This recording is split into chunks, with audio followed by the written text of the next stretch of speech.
Hello everyone, welcome back to the channel. आज हम एक बहुत ही इम्पोर्टेंट टॉपिक डिस्कस करने वाले हैं जो है बैलेंस ऑफ पेमेंट यानी कि बीओपी। अगर आप यूजीसी नेट, कॉमर्स, इकोनॉमिक्स या किसी कॉम्पिटिटिव एग्जाम की प्रिपरेशन कर रहे हो तो ये टॉपिक बहुत ही ज़्यादा इम्पोर्टेंट है। सो चलिए चलते हैं, बिना टाइम वेस्ट किए स्टार्ट करते हैं अपने टॉपिक को। सबसे पहले बात आती है मीनिंग ऑफ बीओपी। समझते हैं कि बैलेंस ऑफ पेमेंट होता क्या है। अगर सिंपल वर्ड्स में बात करें तो बीओपी जो होता है वो एक रिकॉर्ड होता है जिसमें जो है एक कंट्री के सारे इंटरनेशनल ट्रांजैक्शंस लिखे जाते हैं। बैलेंस ऑफ पेमेंट जो होता है वो एक सिस्टमैटिक रिकॉर्ड होता है जिसमें देश की रेजिडेंट्स और बाकी दुनिया के बीच होने वाले सभी ट्रांजैक्शंस को रिकॉर्ड किया जाता है।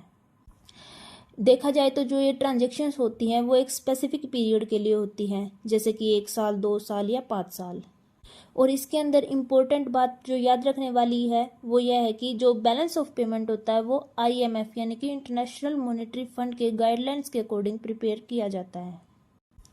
बीओपी को मेनली 2 पार्ट्स में डिवाइड किया जाता है।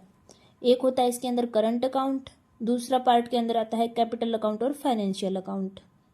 जो हमारा करंट अकाउंट होता है इसमें डे टू डे ट्रांजैक्शंस को रिकॉर्ड किया जाता है। इसमें इंक्लूड होता है बैलेंस ऑफ ट्रेड यानी कि बीओटी, जो पार्ट है बीओपी का। बैलेंस ऑफ ट्रेड को कैलकुलेट किया जाता है एक्सपोर्ट्स ऑफ गुड्स में से इंपोर्ट्स ऑफ गुड्स को माइनस करके। इसको विजिबल ट्रेड भी बोलते हैं। इसके बाद इसके अंदर इंक्लूड होता है इनविजिबल आइटम्स भी, जैसे कि इसके अंदर आ जाएंगे इनविजिबल आइटम में सर्विसेज, जैसे कि IT, banking, insurance, tourism etcetera. Income include हो जाएगी, जैसे कि इंटरेस्ट हो गया, प्रॉफिट के रूप में हमें इनकम होती है, डिविडेंड मिलता है हमें तो इनकम होती है, और ट्रांसफर्स जैसे कि रेमिटेंस, गिफ्ट, डोनेशन, ये सब इसके अंदर इंक्लूड होते हैं। अगर बैलेंस ऑफ पेमेंट की इंडिया के पर्सपेक्टिव से बात करें तो यूजुअली जो है ट्रेड का डेफिसिट होता है। डेफिसिट का मतलब क्या होता है, जो हमारे एक्सपोर्ट है वो कम है और जो हम दूसरी कंट्री से गुड्स को इंपोर्ट कर रहे हैं वो ज़्यादा है। लेकिन इसके बाद भी एक गुड न्यूज़ यह है कि जो इंडिया का सर्विस सेक्टर है वो काफ़ी स्ट्रोंग है, स्पेशली जो है आईटी एक्सपोर्ट्स का, इसलिए वहाँ हमें क्या होता है, सरप्लस होता है। इसके बाद हम बात करते हैं दूसरे पार्ट की, जिसके अंदर है हमारे कैपिटल अकाउंट और फाइनेंशियल अकाउंट। देखते हैं इसमें क्या इंक्लूड होता है। इसके अंदर हमारे आते हैं capital transfer, non produced assets. Non produced assets कौन सी होती है, जैसे कि पेटेंट हो गया, कॉपीराइट हो गया, पेटेंट हो गया, ये सब ट्रेडमार्क जैसे कि। सेकंड वन आता है इसके अंदर फाइनेंशियल अकाउंट। फाइनेंशियल अकाउंट के अंदर इंक्लूड होते हैं एफडीआई और एफपीआई। एफडीआई का मतलब है फॉरेन डायरेक्ट इन्वेस्टमेंट, यानी कि दूसरी कंट्री की फिजिकल एसेट्स या बिजनेस के अंदर इन्वेस्टमेंट करना। Second one is FPI, foreign portfolio investment. इसके अंदर क्या किया जाता है, जो दूसरी कंट्रीज होती हैं वहाँ के शेयर, बॉन्ड, इनके अंदर जो है इन्वेस्टमेंट की जाती है। और इसके अंदर इंक्लूड होता है short term investment, external commercial borrowings, banking capital, changing in foreign exchange reserve. अगर हम सिंपल वर्ड्स की बात करें तो जो ये अकाउंट है ये हमें बताता है कि पैसा कंट्री के अंदर आ रहा है या कंट्री से बाहर जा रहा है। इसके बाद हम आते हैं एक इम्पोर्टेंट कॉन्सेप्ट पर। जो हमारा बैलेंस ऑफ पेमेंट है ये डबल एंट्री सिस्टम को फॉलो करता है, मतलब हर ट्रांजैक्शन को 2 बार रिकॉर्ड किया जाता है। एक ट्रांजैक्शन को जितने अमाउंट से डेबिट किया जाता है दूसरे ट्रांजैक्शन को उतने ही अमाउंट से क्रेडिट किया जाता है। इसके अंदर हमें याद रखना है, जो बात हमारे पर्सपेक्टिव से पॉजिटिव होगी वो हमारे लिए क्रेडिट होगी, और जो हमारे पर्सपेक्टिव से नेगेटिव होगी उसको हम एज ए डेबिट यानी कि माइनस लेंगे। जैसे कि एक्सपोर्ट, अगर हम बाहर की कंट्री के अंदर एक्सपोर्ट कर रहे हैं तो वो हमारे लिए क्या है, एक बेनिफिट है, अच्छी बात है, तो हम कहाँ ले जाएंगे उसको, क्रेडिट यानी कि प्लस की एंट्री हो जाएगी। इंपोर्ट का मतलब होता है दूसरी कंट्री से अपनी कंट्री के अंदर माल मंगवाना, वो क्या है, एक हमारे लिए एक नेगेटिव टर्म है, तो हम इसको डेबिट यानी कि माइनस में ले जाएंगे। इसके बाद आता है कैपिटल इनफ्लो। कैपिटल इनफ्लो का मतलब है बाहर की कंट्रीज जो है हमारी कंट्री के अंदर इन्वेस्टमेंट कर रही है जिससे कैपिटल का इनफ्लो हो रहा है, तो ये क्या हमारे लिए एक अच्छी बात है, तो इसको क्या कर देंगे, क्रेडिट यानी कि प्लस कर देंगे। इसके अपोजिट है कैपिटल आउटफ्लो। कैपिटल आउटफ्लो का मतलब है हम दूसरी कंट्रीज के अंदर पैसा लगा रहे हैं, तो इससे आउटफ्लो से क्या होगा, हमारी कंट्री से पैसा बाहर चला जाएगा, तो वो क्या हो जाएगा, डेबिट, यानी कि हम उसे एज ए माइनस लेंगे। होप सो ये बीओपी का डबल एंट्री सिस्टम वाला कॉन्सेप्ट आपको अच्छे से समझ आ गया होगा। इसके अंदर हम एक इजी ट्रिक भी याद कर सकते हैं, जैसे कि अगर हमारे पास पैसा आता है तो हम उसे क्रेडिट एज ए प्लस लेंगे, अगर मनी गया तो हम उसको डेबिट एज ए माइनस लेंगे। इसी वजह से जो बैलेंस ऑफ पेमेंट है वो ऑलवेज बैलेंस माना जाता है। किस वजह से, अकाउंटिंग के डबल एंट्री सिस्टम की वजह से। इसके अंदर चाहे डेफिसिट हो या सरप्लस, अकाउंटिंग में टोटल जो है वो इक्वल ही रहता है। अब बात आती है कि अगर बैलेंस ऑफ पेमेंट जो होता है वो ऑलवेज बैलेंस ही करता है तो प्रॉब्लम क्या है। तो इसके अंदर प्रॉब्लम होती है डिसइक्विलिब्रियम की, यानी कि जब इम्बैलेंस क्रिएट हो जाता है तो प्रॉब्लम वहाँ अराइज होती है। जो बीओपी का डिसइक्विलिब्रियम है ये 4 टाइप्स का होता है। इसके अंदर फर्स्ट वन आता है साइक्लिकल डिसइक्विलिब्रियम, जैसे कि इसके नाम से ही पता चलता है, जो बिजनेस के साइकिल की वजह से होता है। बिजनेस के साइकिल के अंदर क्या होता है, कभी इन्फ्लेशन आ गया, कभी डिफ्लेशन आ गया, कभी बूम है, कभी रिसेशन है, उसकी वजह से जो डिसइक्विलिब्रियम क्रिएट होता है इकोनॉमी के अंदर, उसको बोला जाता है साइक्लिकल डिसइक्विलिब्रियम। इसके बाद सेकंड आता है स्ट्रक्चरल डिसइक्विलिब्रियम। जो स्ट्रक्चरल डिसइक्विलिब्रियम होता है वो जो होता है वो इकोनॉमी में चेंज की वजह से होता है, जैसे कि टेक्नोलॉजी में चेंज हो गया, डिमांड में, इसकी वजह से क्या हो जाएगा, डिमांड शिफ्ट हो जाएगी। ये होता है हमारा स्ट्रक्चरल डिसइक्विलिब्रियम। इसके बाद आता है सेक्युलर डिसइक्विलिब्रियम। जो सेक्युलर होता है ये जो होता है काफ़ी लॉन्ग टर्म का इम्बैलेंस होता है, और ये जो होता है ज़्यादातर डेवलपिंग कंट्रीज के अंदर कॉमन है। इसके बाद आता है fourth and last one, temporary disequilibrium. Temporary disequilibrium क्या होता है, ये शॉर्ट टर्म का इशू होता है, जैसे कि कोई नेचुरल डिजास्टर आ गया, वार हो गया, इन सब चीज़ों से क्रिएट होता है। इन सब के अंदर हमें क्या रखना है, जैसे कि स्लाइड्स के ऊपर लिखा हुआ जो इनके कीवर्ड्स हैं, हमें इनके ऊपर ही फोकस करना है। इन कीवर्ड्स के अंदर ही इनका जो है मेन मीनिंग छिपा हुआ है। इसके बाद अगर सिंपल लाइन में बात करें तो बीओपी इम्बैलेंस जो है वो शॉर्ट टर्म भी हो सकता है और लॉन्ग टर्म भी।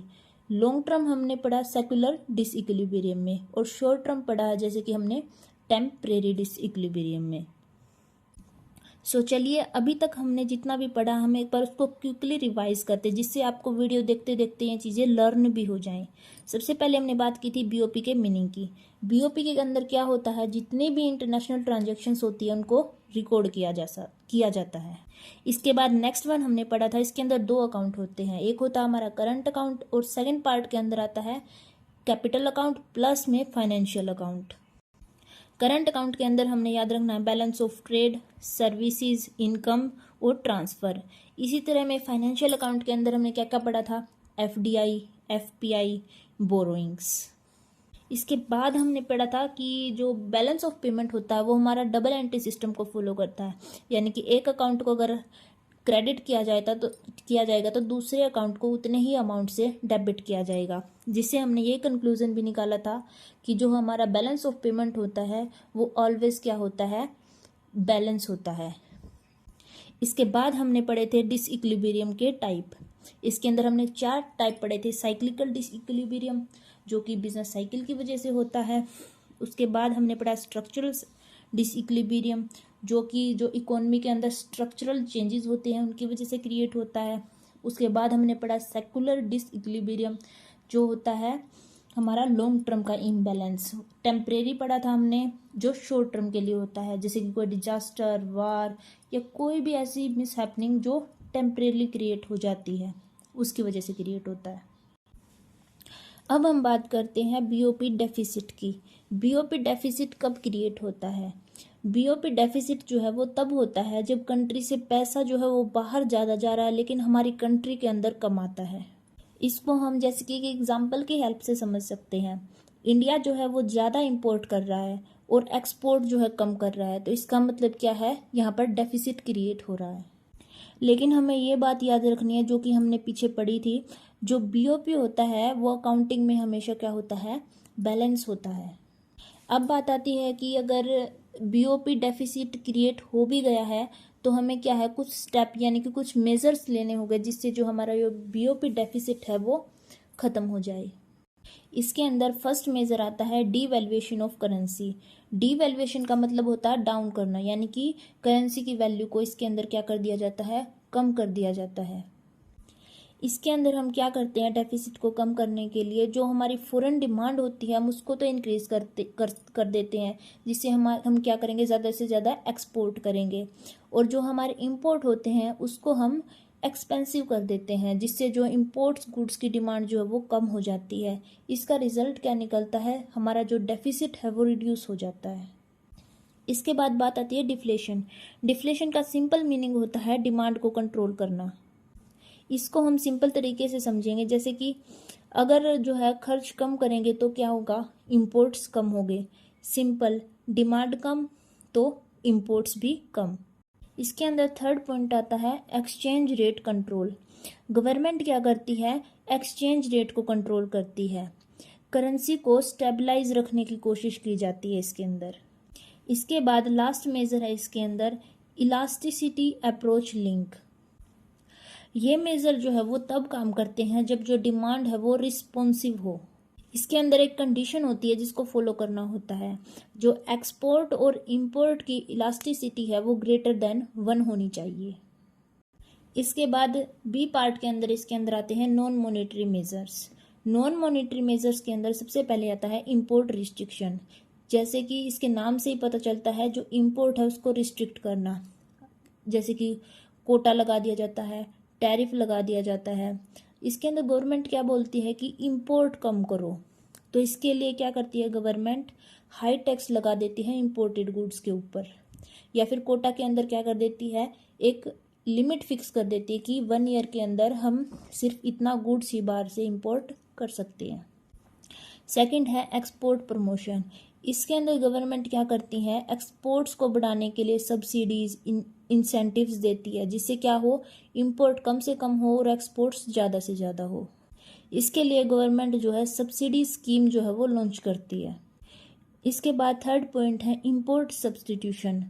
इसके अंदर क्या होता है, जो चीज़ जो है वो बाहर से आती है उसको अपने ही देश में बनाना जो है वो शुरू कर दिया जाता है। जैसे कि इसका एक परफेक्ट एग्जाम्पल है मेक इन इंडिया। इसके बाद हम आते हैं थ्योरीज ऑफ बीओपी। इसके अंदर सबसे पहली अप्रोच है इलास्टिसिटी अप्रोच। ये अप्रोच क्या बोलती है, जो बीओपी इम्प्रूव होता है, जब बीओपी मतलब कि तब इम्प्रूव होगा जब जो एक्सपोर्ट की इलास्टिसिटी और इंपोर्ट की इलास्टिसिटी वो क्या होगी, ग्रेटर देन 1। थ्योरीज के अंदर जो होता है हमें एज इट इज याद करना होता है। इसके अंदर हम ना ही तो कोई अपनी एक्सप्लेनेशन ऐड कर सकते हैं, ना ही कुछ समझाने के लिए हम अपनी ओर से ऐड ऑन कर सकते हैं। जैसे कि इलास्टिसिटी अप्रोच के अंदर बोल दिया कि export elasticity plus import elasticity greater than 1 होगा, तो ये चीज़ हमें एज इट इज ही याद करनी पड़ेगी।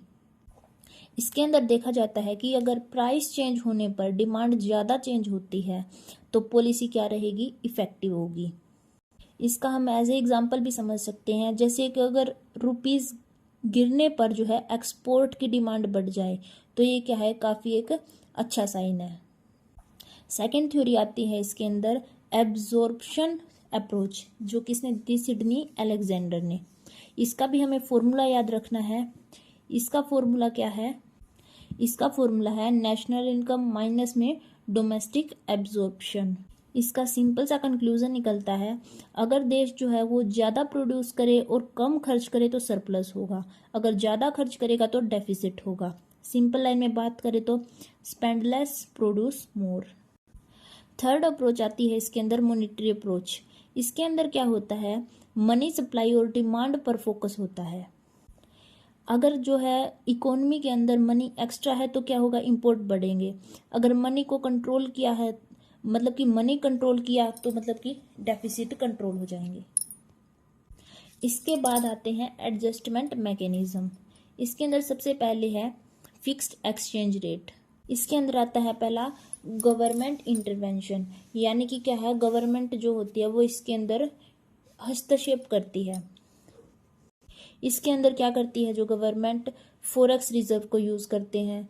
आरबीआई जो है मार्केट में एंट्री करता है, इसके बाद आता है फ्लेक्सिबल एक्सचेंज रेट। इसके अंदर क्या होता है, मार्केट जो है खुद को एडजस्ट करता है, जैसे कि डिमांड सप्लाई से जो है करेंसी अप डाउन होता है। फॉर एग्जांपल के लिए अगर इंपोर्ट ज़्यादा होंगे और रुपी गिरता है तो उससे क्या हो जाएगा, हमारे एक्सपोर्ट्स इंक्रीज हो जाएंगे। अब हम बात करते हैं कि इंडिया के अंदर बीओपी की क्या करंट सिनेरियो है। इंडिया के अंदर जो देखा गया है, इंडिया में जो है करंट अकाउंट डेफिसिट हमेशा रहा है, ये काफ़ी कॉमन है। सर्विसेज का जो एक्सपोर्ट्स है वो इंडिया के अंदर स्ट्रॉन्ग है। जो कैपिटल इनफ्लो डेफिसिट को जो है वो क्या करते हैं, मैनेज करते हैं। इंडिया का जो आईटी सेक्टर है वो बिगेस्ट स्ट्रेंथ है, क्योंकि सर्विसेज को एक्सपोर्ट करने में इंडिया काफ़ी स्ट्रॉन्ग है। अब हम लास्ट में देखते हैं एक क्विक कंसेप्ट क्लियरिटी। सबसे पहले बात आती है BOP deficit is equal to imbalance. ये क्या है, एक दूसरे के इक्वल नहीं होते, देखने में इक्वल लगते हैं लेकिन इन रियलिटी ये दोनों अलग अलग हैं। बीओपी जो है वो अकाउंटिंग में जो है हमेशा बैलेंस ही होता है। इसके बाद आता है balance of trade versus balance of payment. जो बैलेंस ऑफ ट्रेड होता है उसके अंदर ओनली गुड्स आते हैं, और बैलेंस ऑफ